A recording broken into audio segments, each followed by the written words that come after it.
નમસ્કાર વિદ્યાર્થી મિત્રો, સરસ્વતી ગ્રુપ ઓફ એજ્યુકેશન દ્વારા ચાલતા આ ઈ લર્નિંગ પ્રોગ્રામમાં હું બ્રિજેશ સાકડેચા આપ સૌનું હાર્દિક સ્વાગત કરું છું.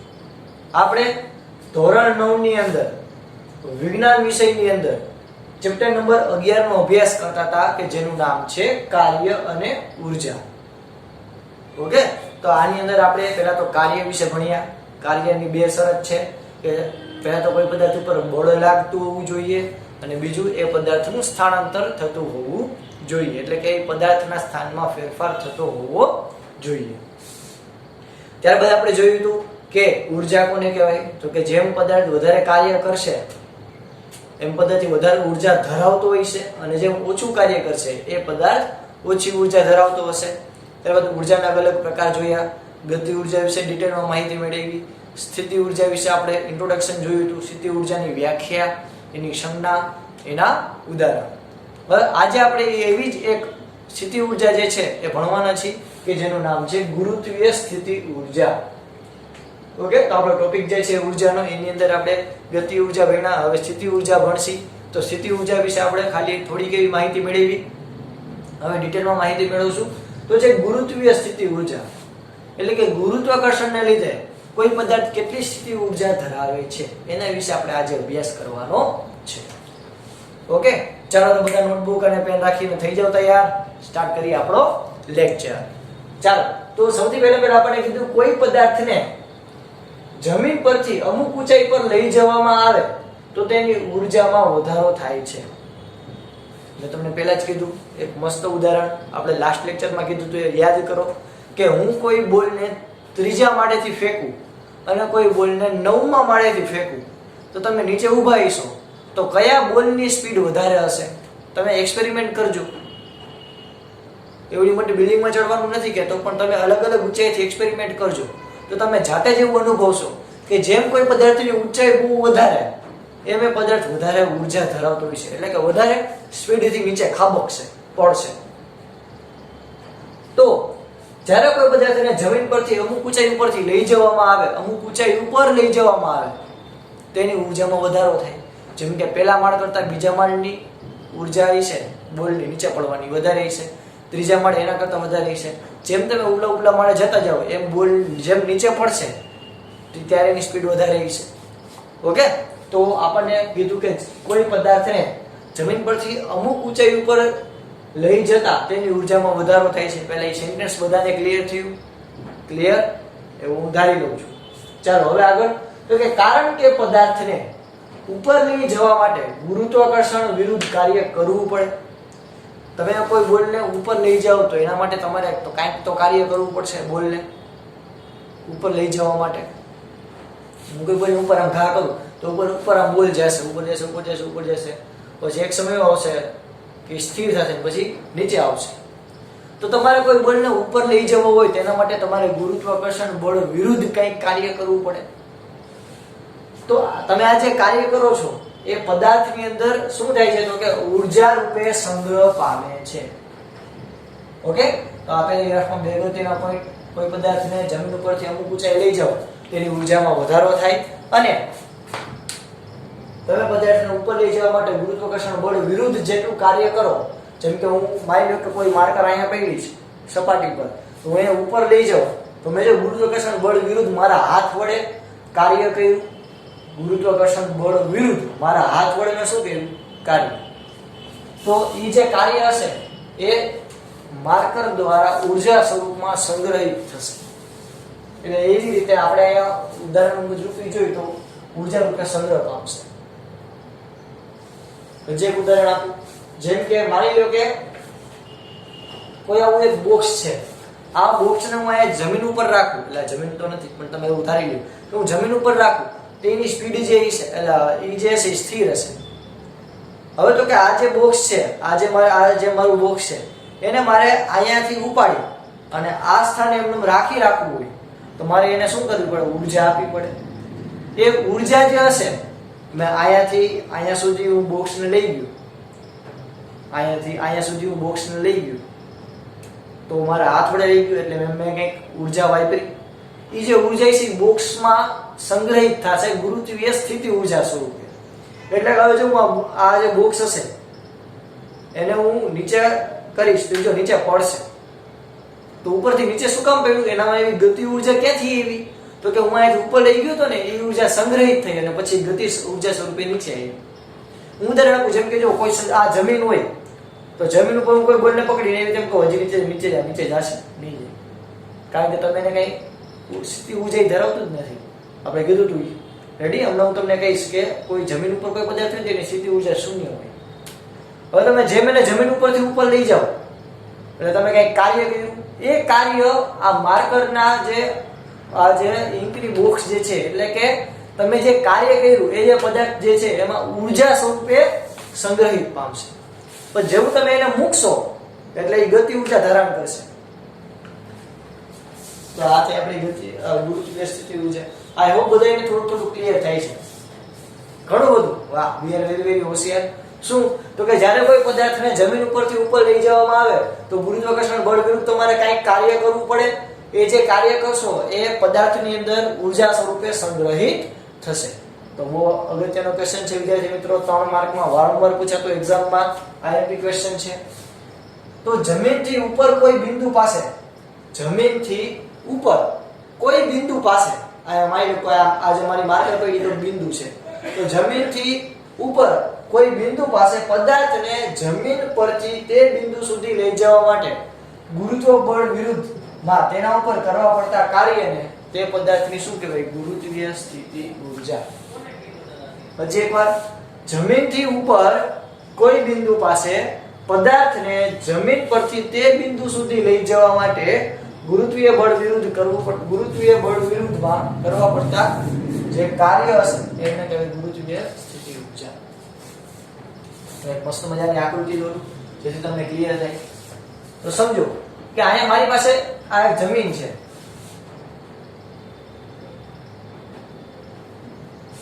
જમીન એટલે કે સપાટી છે.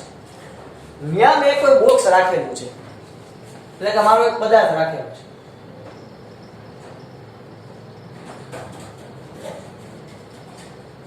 દેખાય બધાને મસ્ત મજાનો પદાર્થ લાલ. હવે આ જે પદાર્થ જે છે એને મારે અહીંયાથી ઉપર લઈ જવા માટે કંઈક કાર્ય કરવું પડશે.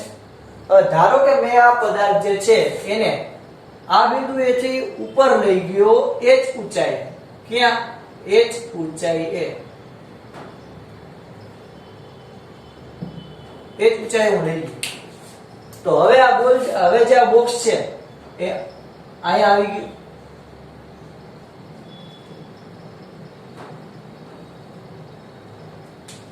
હવે આ બોક્સ ક્યાં આવી ગયું? અહીંયા આવી ગયું.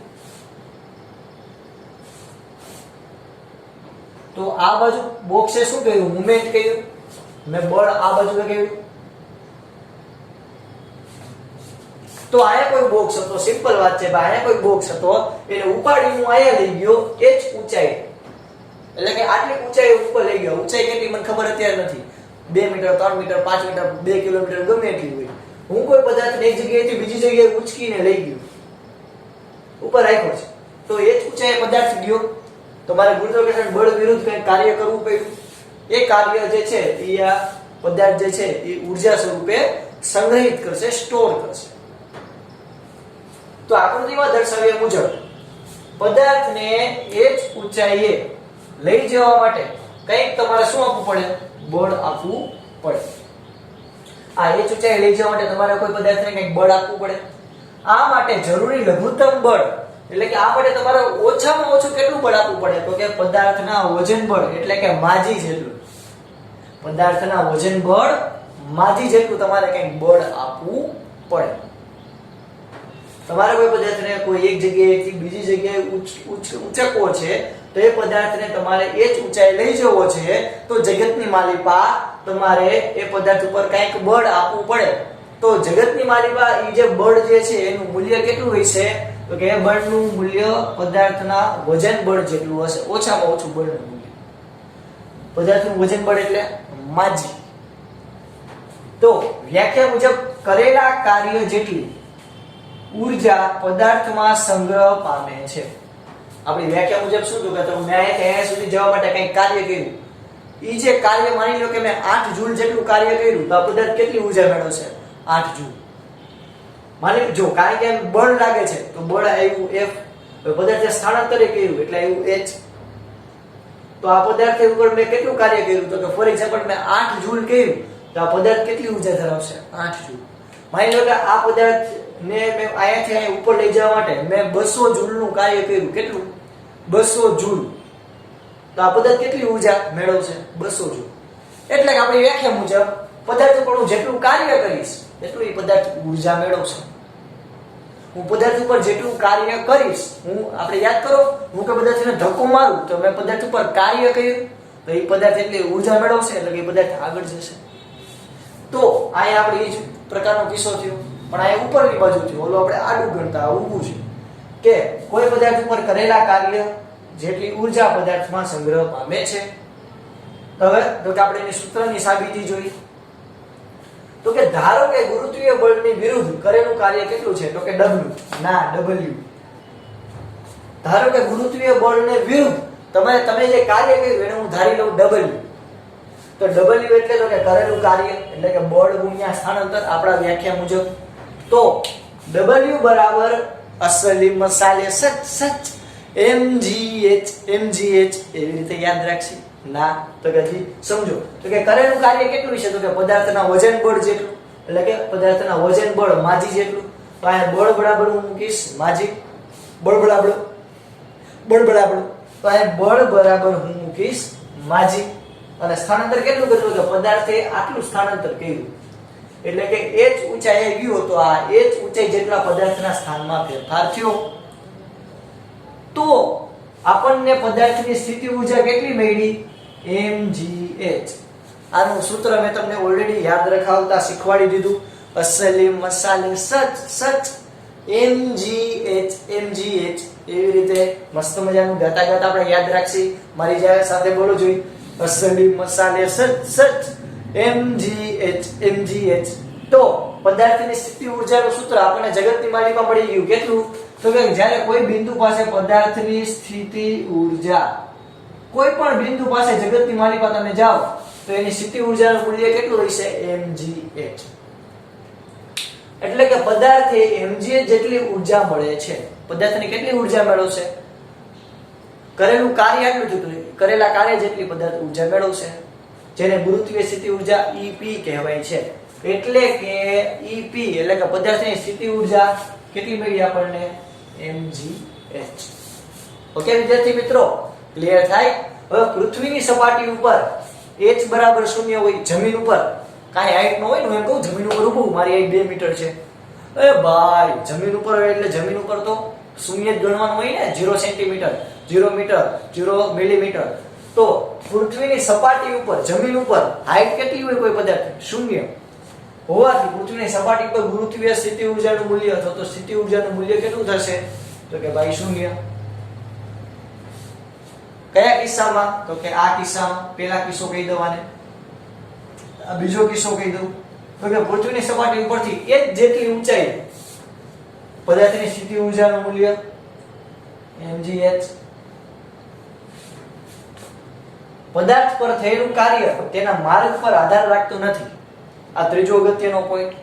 શું? તો કે પદાર્થ પર કરેલું કાર્ય, આ મેં પદાર્થ ઉપર કંઈક કાર્ય કર્યું, એ કાર્ય જે છે એ પદાર્થના માર્ગ ઉપર આધારિત નથી.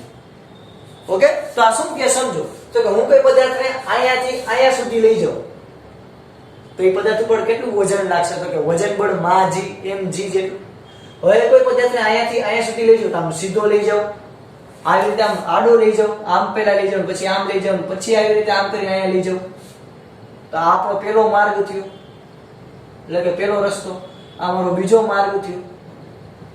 હું કોઈ પદાર્થને અહીંયાથી આમ લઈ જાઉં, આમ લઈ જાઉં, ગમે એમ લઈ જાઉં અને પછી અહીંયા આ બિંદુએ લઈ જાઉં તો આ મારો ત્રીજો માર્ગ થયો. તો આયા મેં તમને 3 રસ્તા કીધા. હવે આ ત્રણેય રસ્તા ઉપર, ત્રણેય રસ્તામાં પદાર્થ છેલ્લે આવે છે તો અહીંયા જ, તો એના ઉપર વજન બળ કેટલું લાગશે? નીચેની બાજુ માજી જેટલું. અને પદાર્થની હાઈટ કેટલી છે? h જેટલી. હવે હું અહીંયાથી અહીંયા સુધી લઈ જાઉં, અહીંયાથી આમ સીધો આમ ઉપર લઈ જાઉં તો એ પદાર્થની હાઈટ થઈ જાય h, પદાર્થની ઊંચાઈ h. હવે હું આમ જાઉં, પછી આમ લઈ જાઉં, આમ લઈ જાઉં, પછી આમ લઈ જાઉં એટલે પદાર્થને બીજા માર્ગેથી લઈ જાઉં આમ, તો છેલ્લે તો એ h જેટલી ઊંચાઈ જાય. બધા ગમે એમ ફેરવું, ડીચકડા ના રે, પછી આ વળી પાછો નીચે.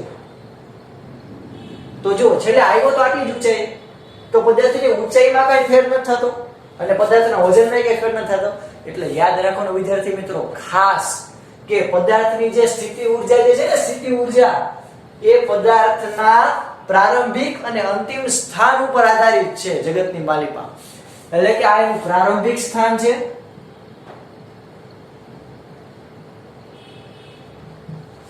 અને આ એનું અંતિમ સ્થાન છે. તો પદાર્થની સ્થિતિ ઊર્જા એ પદાર્થના પ્રારંભિક સ્થાન અને અંતિમ સ્થાન ઉપર જ આધારિત છે, નહીં કે એના ગતિમાર્ગ ઉપર. એટલે કે એ કયો રસ્તો લે છે એના ઉપર આધારિત નથી. હું એમ કહું કે તમારે ભાઈ 2 વાગે ત્રિકોણ ભાગે આવી જવાનું છે, બસ મેં ઇન્સ્ટ્રક્શન આપું તો પછી તમે પ્લેનમાં આવો તોય ભલે, રોકેટ લોન્ચ કરીને આવો તોય ભલે, તમે રિક્ષામાં આવો તોય ભલે, તમે વાહન લઈને આવો તોય ભલે, એટલે કે કઈ 2 વ્હીલરમાં આવો તોય ભલે, 4 વ્હીલમાં આવો તોય ભલે, સાયકલ લઈને આવો તો ભલે, અને હાલીને આવો તોય ભલે. મેં તમને એટલી ઇન્સ્ટ્રક્શન આપી 2 વાગે તમારે ત્રિકોણ ભાગે હાજર થઈ જવાનું. તો તમારે 2 વાગે ત્રિકોણ ભાગે આવી જાવ. એમાં તમે કયા માર્ગેથી આવો છો, કયા રસ્તા ઉપરથી આવો છો એની એરે મારે કઈ લેવા દેવા હોય નહીં. બસ એવું જ આ બિચારા સ્થિતિ ઊર્જાનું છે. શું તો કે સ્થિતિ ઊર્જા જે છે એ પ્રારંભિક સ્થાન અને અંતિમ સ્થાન ઉપર જ આધાર રાખે છે, નહીં કે એને કયો રસ્તા ઉપરથી પદાર્થ આવ્યો છે એના ઉપર કઈ આધારિત રાખતો નથી. એટલે કે હું કોઈ પદાર્થને આવી રીતે ઉપર લઈ જાઉં તો એ આ પદાર્થ ક્યાંક ઊર્જા ધરાવશે. હવે એનો આમ લઈ જાઉં કે હું ગમે એમ ફેરવીને પછી અહીંયા રાખું તો એ છેલ્લે તો આ એક બિંદુ બીજા બિંદુ, આ 2 બિંદુ, એટલે કે આટલી ઊંચાઈ જ આવ્યો છેલ્લે તો એટલી ઊર્જા મેળવશે. કેટલું? mgh. તો અહીંયા આપણને અત્યાર સુધી વિદ્યાર્થી મિત્રો પાઠમાં અગત્યના નવા 2 સૂત્ર મળ્યા. કયા તો કે પદાર્થની 2 ઊર્જાના આપણને સૂત્ર મળ્યા. પેલું ગતિ ઊર્જા, તો કે ભાઈ ગતિ ઊર્જાનું સૂત્ર આપણને મળ્યું હતું 1/2 mv². ગતિ ઊર્જા E k બરાબર 1/2 mv². અને અહીંયા આપણને સ્થિતિ ઊર્જાનું પણ સૂત્ર મળ્યું. શું તો કે અસલી મસાલે સચ mgh. ઓકે, તો ચાલો આપણને આઈ હોપ કે 2 ટોપિક આવડી ગયા છે, ગતિ ઊર્જા અને સ્થિતિ ઊર્જા. ઓકે, ચાલો તો બધા ફટાફટ અહીંયા સુધીનું ક્લિયર થયું. આપણે જે સુધી પહેલા તો શું ભણ્યા તો કે ગુરુત્વીય સ્થિતિ ઊર્જા ભણ્યા, કોને કહેવાય એની વ્યાખ્યા સમજ્યા, આકૃતિ સમજ્યા, ત્યારબાદ આકૃતિનું વર્ણન કર્યું અને છેલ્લે આપણે એના સૂત્રની સાબિતી. તો તમને અગત્યનું એક્ઝામની અંદર આ આઈએમપી ક્વેશ્ચન છે વિદ્યાર્થી મિત્રો. અને આની પહેલા મેં જે તમને ગતિ ઊર્જા શીખવાડી એ 4 માર્કમાં આઈએમપી ક્વેશ્ચન છે. એમાં મેં તમને યાદ હોય તો પહેલા વ્યાખ્યા કીધી હતી, પછી સમજાવ્યું હતું, પછી આપણે એના વિશે ભણ્યા હતા અને એની સૂત્રની સાબિતી કરી હતી, અને પછી આપણે છેલ્લે એના ગતિ ઊર્જાના ઉદાહરણ લીધા હતા. એવી જ રીતે એ 4 માર્કમાં પૂછાય. એમાં સ્થિતિ ઊર્જા જે છે એ અગત્યનો 3 માર્કમાં આઈએમપી ક્વેશ્ચન છે કે જેમાં તમારે આટલી વસ્તુ લખવી પડે: સમજૂતી, વ્યાખ્યા, આકૃતિનું વર્ણન અને સૂત્રની સાબિતી અને અગત્યના કિસ્સા. પેલું, બીજું અને આ 3 પોઈન્ટ તમારે યાદ રાખવા પડે. ઓકે વિદ્યાર્થી મિત્રો, ચાલો તો આઈ હોપ બધાને આટલું ક્લિયર થયું છે સ્થિતિ ઊર્જા અને ગતિ ઊર્જા. તો પહેલા તમને લખવા માટે 2 મિનિટનો ટાઈમ આપું છું, બધા ફટાફટ લખી લ્યો. ચાલો ફટાફટ.